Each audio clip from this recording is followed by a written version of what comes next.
So I'm here with Steve at, was it Visceral or EA? Visceral Games for Electronic Arts. And today I have the privilege of playing Dead Space 3, a demo that includes both single-player experience and co-op.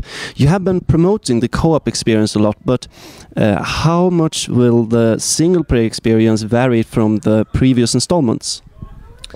So one of the things that was really important for us when we decided to put co-op into the game was that we retained the single-player experience. So that feeling of Isaac kind of on his own, adventuring through the environments like you saw in Dead Space 1 and 2. So in single-player, you don't have an AI follower. It's just Isaac. He'll still interact with characters, just like in the other games where he'd see characters and maybe get a video log or an audio log from them. But you don't have a follower in single-player. When you choose to play co-op, John Carver, one of the story characters, is now with you and follows you through, and your friend plays that character. By introducing Carver, you get new story details, the cutscenes change, and you also get backstory for Carver, so you get to find out more about his history and what he's going through. A lot of people had some complaints about that Dead Space 2 was not as such a horror experience, more of a shooter, and I was also thinking, how have you been thinking about this in the development? Is it more of the style that approached in the second game, or does it go back more to the silent roots where you feel loneliness and that the core that many people were expecting from the second game? So when we talk about Dead Space, we really talk about a variety of different descriptors that kind of all come together to make a Dead Space game. Atmosphere is really important.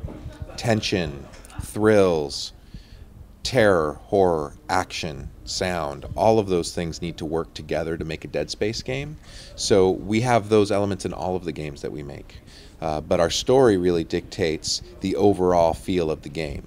So when you think back to Dead Space 1, it made perfect sense. Isaac gets to an abandoned ship, never seen a necromorph before, nobody had, at least that was alive, and now he has to deal with it. So that's the emotion, the feeling that you get from Dead Space 1.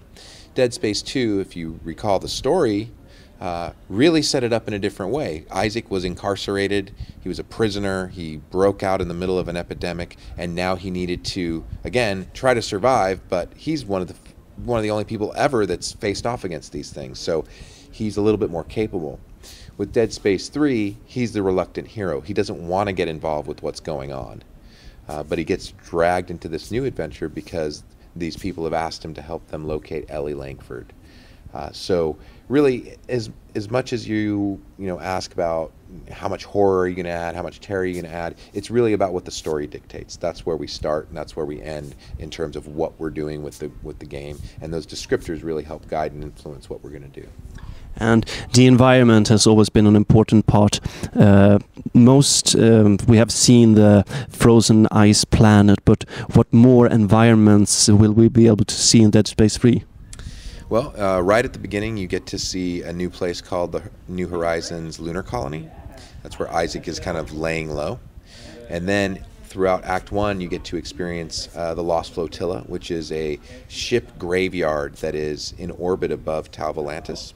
It's got a bunch of abandoned ships, a lot of zero-gravity sequences, these islands of ships that you get to travel to, and then you can go inside the ships and do a variety of missions. And then, of course, at the turn to Act 2, you wind up on Tau Volantis, and that is the ice planet. And on Tau Volantis, there are a number of research facilities. There was an archaeological dig going on there, as well as other research, and you get to go in and out of those facilities. So you've got the exteriors, you've got the interiors of the facilities on Tau Volantis, and lastly, there's some other environments that I don't want to spoil for anybody right now, but there's other environments that you'll get to see later in the game. And weapons, let's talk quick about these. Weapon customization, how much progress does this take place in the game? So our all-new weapon crafting system is an extension of what we've done in the past. Really looking back at Isaac as a character, he's an engineer, so we thought it would be really cool to allow players to craft and create their own unique weapons. But at the same time, we realize some people maybe won't be interested in doing that.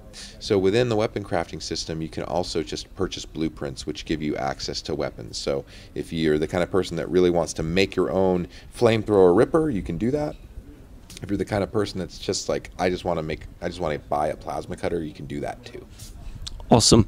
And lastly, for what platforms will the game be released on, and which date will it be out? So Dead Space 3 is going to be available on Xbox 360, PlayStation 3, and PC.